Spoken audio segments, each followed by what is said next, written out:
Pessoal, a Genial Quest divulgou nesta quarta uma pesquisa sobre avaliação do governo do presidente Lula. Eu vou fazer aqui uma breve análise, não vou tomar muito tempo de vocês sobre esta pesquisa. Vamos lá. Estou aqui me baseando no tweet do Felipe Nunes. Para quem não sabe, Felipe Nunes, ele é cientista político e CEO da Quest, tá? É um cara que, na minha opinião, ele é muito bom mesmo se tratando de pesquisa, tanto ele quanto a Quest em si.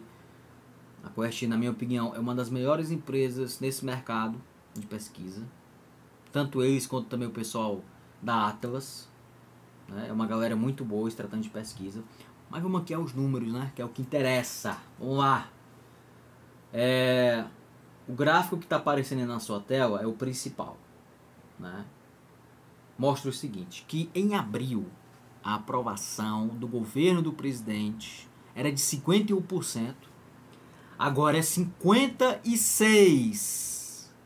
Ou seja, subiu 5 pontos. Fora da margem, tá, gente? A margem de erro desta pesquisa é de 2,2 pontos percentuais para mais ou para menos. Olha só. Já a desaprovação oscilou. Era 42 em abril, agora é 40. Levando em consideração, gente, que o governo tem 56% aí de aprovação, dá para dizer o seguinte, que o cenário está polarizado. Simples assim. A boca do jacaré que está se abrindo aí, né? Apesar dessa oscilaçãozinha aí, mas a boca do jacaré está se abrindo aí, ó. Bem pouquinha, bem de forma tímida, mas está abrindo, né? Aí vamos aqui para outro gráfico também interessantíssimo, certo? Que é o seguinte. Tá aparecendo na tela, gente, o seguinte. Para 22% dos eleitores do Bolsonaro, né, que votaram lá no Jair, para 22% deles, o governo Lula merece a aprovação. Olha só que interessante. 22%. Embora não seja a maioria, mas é 22%. Não é um índice para se jogar fora. Definitivamente não é. E olha só que interessante. Também houve uma queda entre quem desaprova o governo do Lula. Isso entre os eleitores de Bolsonaro. Em abril era 81, agora é 76. Olha só que interessante. Mais um dado interessante que a pesquisa da Quest faz. Inclusive, parabéns aí para a galera da Quest que faz esse trabalho sensacional. Certo? Então vamos lá. Avaliação do governo. Ó. Essa aqui também é muito interessante. Vai aparecer aí na tela de vocês o gráfico que diz respeito à aprovação do trabalho que Lula está fazendo. Aí a pesquisa pergunta o seguinte: na percepção dos eleitores, nos últimos 12 meses a economia melhorou para 86%. 86% a economia melhorou. Não vou nem comentar muita coisa, gente. Só vou dizer o seguinte. Aliás, só vou lembrar o seguinte. A inflação está caindo. O preço da comida está caindo. O preço do combustível também está caindo. O salário mínimo aumentou. Então isso aí já vai começar. Já está começando a surtir efeito, né? Para 55% a economia está do mesmo jeito. Está do mesmo jeito, não mudou nada, né? E, enfim. Lembrando, gente, que desses 86% é entre quem aprova o governo, tá? Entre quem aprova o governo. Para 55% também, para quem aprova o governo, a economia está do mesmo jeito. Já entre aqueles que acreditam, aliás, que desaprovam o governo do Lula, para 75% deles, a economia piorou. Isso é muito sintomático, né? Só mostra que a polarização ainda está muito presente. É o que eu disse, gente. Lá naquele vídeo lá sobre o Datafolha, pesquisa que sai nos primeiros meses de governo, ela tem grande risco de cheirar a urna. Ou seja, ela tem grande risco de ainda refletir o resultado da eleição, o clima da eleição. Certo? É algo assim muito sintomático mesmo, né? E olha só, Aí o outro gráfico diz o seguinte: qual a sua expectativa em relação à economia? Voto no segundo turno de 2022, né? Aqui entre os eleitores que votaram entre Lula e Bolsonaro. Entre os eleitores que votaram no presidente, para 83% deles a economia vai melhorar. E apenas para 5% a economia vai piorar. Já no que diz respeito aos eleitores de Bolsonaro, para 48 deles a economia vai piorar. Só que tem um detalhe aí. Esse índice de piora caiu 9 pontos. Caiu 9 pontos. Então, também é um dado interessante. E houve, entre os eleitores de Bolsonaro, um aumento aí de 6 pontos entre quem acha que a economia vai melhorar. Olha só. Mas sabe o que é isso aqui, gente? As medidas que o governo federal está tomando, o atual governo, tá? Não é o governo anterior, não. O atual governo está tomando. Especialmente na área social, na área econômica. Não tem jeito, galera. Não tem jeito, é isso daí. Né? A pesquisa está dizendo aqui, não é opinião minha não, que a pesquisa está refletindo aqui, gente. Né? É algo muito interessante mesmo. Por isso que eu digo para vocês, a pesquisa da Quest é excelente. É excelente. Certo? Aí aqui, ó. Qual a sua expectativa em relação a desemprego? Para 37% vai aumentar. Só que houve uma queda de 6 pontos nesse recorte. Era 43% em abril, que eu achava que o desemprego vai aumentar, agora é 37%. Tá começando a cair, né? Tá começando a cair, até porque o próprio desemprego também tá caindo. Né? Então isso aqui reflete com os dados oficiais. A inflação, olha só, gente, que legal. Na inflação, para 35% vai aumentar. Só que em abril era 49%. Houve uma queda aí de 14 pontos em 2 meses. É o que eu tenho dito aqui, gente. Tá caindo o preço da comida. O preço de outros produtos também tá caindo. O próprio preço da gasolina também caiu. Tudo tá caindo. E está refletindo aqui. Na percepção da população. A população não é idiota. A população percebe isso. E o poder de compra aumentou para 31%. A percepção de poder de compra aumentou para 31%. Era 27% em abril, agora é 31%. Outro dado sintomático daquilo que eu ando dizendo para vocês. Né? É algo realmente muito sintomático. Total. Né? Olha só. Aí aqui, gente, já é uma pergunta mais técnica, mas são perguntas também populares. Né? Pesquisa pergunta o seguinte: você é a favor ou contra essas propostas? Vai aparecer na tela de vocês. Isentar montadoras para baixar preços dos carros. 76% é a favor. Enquanto boa parte da imprensa está criticando o governo, a população está aprovando. 76%. Gente, vamos lembrar que um carro popular no governo do Bolsonaro custava 100 mil reais. 100 mil reais você comprava um Gol. Um Gol da Volkswagen. Que é um carro popular. Por 100k você comprava um Gol. Enfim. Né? Gol não, gente. O Polo. O Polo, perdão, tá? Para depois não ficarem aí comendo o meu fígado. Era um Polo. Que também é um carro popular, não é carro de luxo não. Mas no governo Bolsonaro, como tudo subiu, acabou se tornando um carro de luxo. Mas o Polo não é um carro de luxo. Tá? Perdoar quem tem dívidas pequenas para limpar o nome. 73% é a favor. Claro, gente. Claro, gente. Muitas pessoas estão endividadas. Quem vai ser contra isso? Apenas 23%. Eu já imagino quem é desses 23% que é contra isso. Né? Ou é bolsonarista, ferrenho. Ou é gente que tem grana e não tá devendo nada a ninguém. Mas o povão mesmo, gente, tá com o nome sujo. Isso aí é uma realidade, certo?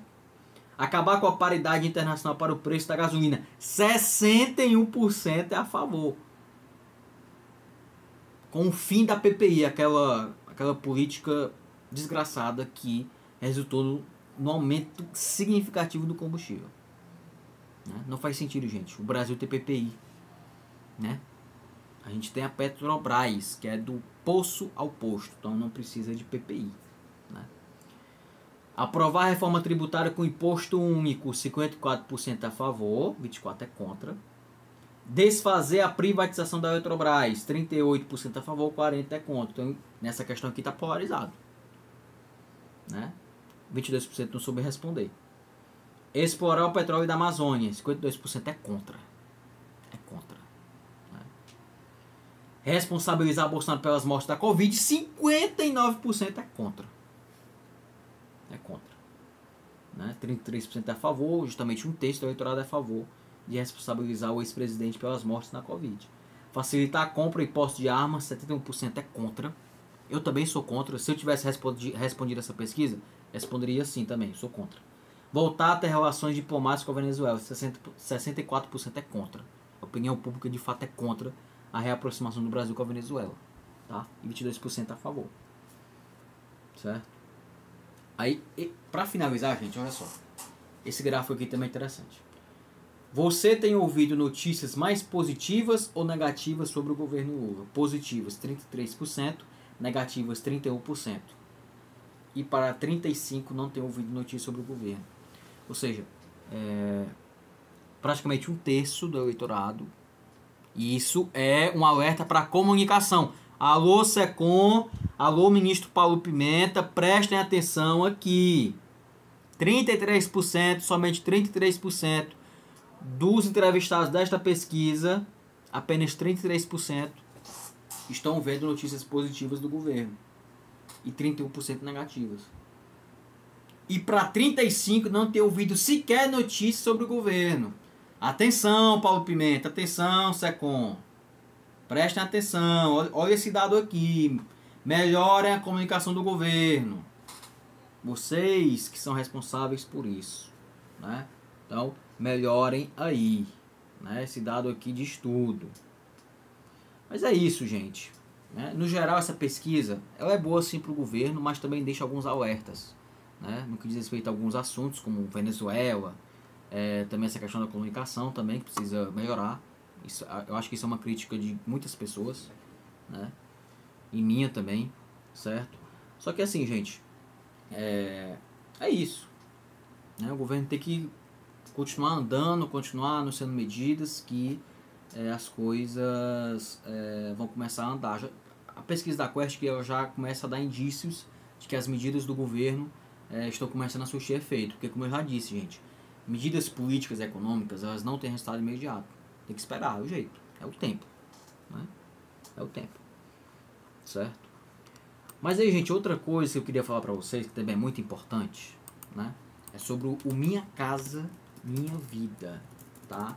O Minha Casa Minha Vida. Ontem, o conselho do FGTS, né, que é responsável aí por liberar a grana, né, para a casa popular, eles tomaram uma decisão muito importante, tá? Tô só pesquisando aqui, viu, gente? Aqui é gravado, mas é como se fosse ao vivo, porque eu tô pesquisando aqui para dar notícia, a notícia legal para vocês, tá? Vamos lá, só um minutinho. Lembrando, tá, gente? Se você gostou desse vídeo, se você está gostando do conteúdo, dá o like, se inscreva. Se você quiser colaborar, deixa um pix, tá aí, bem aqui aparecendo, ó, pix@ocafezinho.com, que você vai ajudar o trabalho da mídia independente, tá? Tá aqui, gente, ó, notícia que eu tô pegando aqui da Agência Brasil, tá? O título é: Conselho eleva subsídio para famílias do Minha Casa Minha Vida. Na prática, o Minha Casa Minha Vida ampliou sua cobertura. É isso, né? O Conselho Curador do Fundo de Garantia do Tempo de Serviço decidiu aumentar o subsídio para unidades habitacionais do programa Minha Casa Minha Vida e reduzir a taxa de juros para famílias de baixa renda nas faixas 1 e 2 do programa, né? O Conselho decidiu pela correção no valor dos imóveis que podem ser financiados pelo programa. Assim, o subsídio para famílias de baixa renda com renda mensal de até R$ 2.640 da faixa 1 e até R$ 4.400 da faixa 2 passou de R$ 47.000 para até R$ 55.000. Notícia muito importante, gente. Notícia muito importante, né? E vamos lembrar também, aliás, só que para finalizar a notícia, né? O subsídio é uma espécie de desconto e é aplicado conforme a renda da família e a localização do imóvel. Com a alteração, o teto dos imóveis para a faixa 1 e 2 do programa será de 264 mil para os municípios com população de 750 habitantes ou 750 mil habitantes, ou mais. 250 mil para cidades com população entre 300 mil e 750 mil habitantes e 230 mil para os que têm população entre 100 mil e 300 mil habitantes e 200 mil para cidades com população inferior a 100 mil habitantes. Olha só que notícia maravilhosa. Você que está pensando em comprar sua casa própria, essa notícia aqui está perfeita para você. Tá ok? Gente, só lembrando que o Lula, eu já tinha sinalizado, inclusive, que o Minha Casa Minha Vida, ele também vai contemplar a classe média, né? Tô até aqui também colocando a notícia para ler para vocês a declaração que ele deu. Se não me engano, foi na semana passada, tá?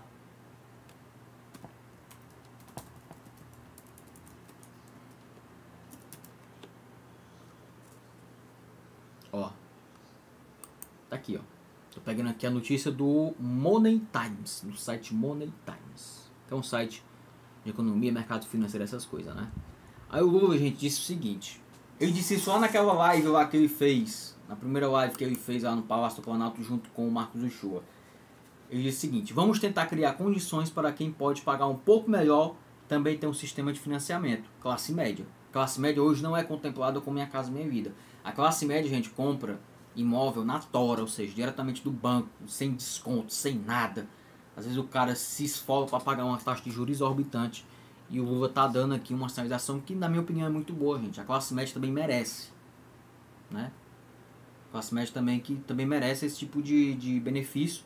Até porque, gente, boa parte da classe média vive no vermelho, né? Vive no vermelho, a gente sabe disso. Segundo o Lula, o programa Minha Casa Minha Vida deve construir mais de 2 milhões de habitações até o fim de 2026, ou seja, até o fim do seu governo. Ele afirmou ainda que as casas não serão apenas para as pessoas mais pobres, como também para os trabalhadores de classe média ou pequenos empreendedores, que ganham até 9 mil reais, certo? Tá aí, gente. Correto. Eu vou criticar o que em relação a isso aqui? Não tenho que criticar nada, gente. Classe média também é classe trabalhadora, né? Classe média não é classe rica, não é, como dizem os marxistas, não fazem parte da alta burguesia, ou da média burguesia, ou da pequena burguesia. São classe trabalhadora do mesmo jeito. Então eles também merecem esse tipo de benefício, né? Então, sem falar também, gente, que conquistar a classe média, né, é um dos desafios que o governo do Lula tem. Porque a gente sabe que os governos do PT sempre tiveram uma resistência maior entre os eleitores de classe média. Então, aqui é um bom começo, né, para ter essa reconciliação, digamos assim, né, com essa classe. Tá certo? Então é isso, gente. Se você gostou, deixa o like, se inscreve aí no nosso canal. Se você também quiser colaborar, o Pix está aparecendo aqui, ó. pix@ocafezinho.com. E é isso, gente. Abraço e até o próximo vídeo.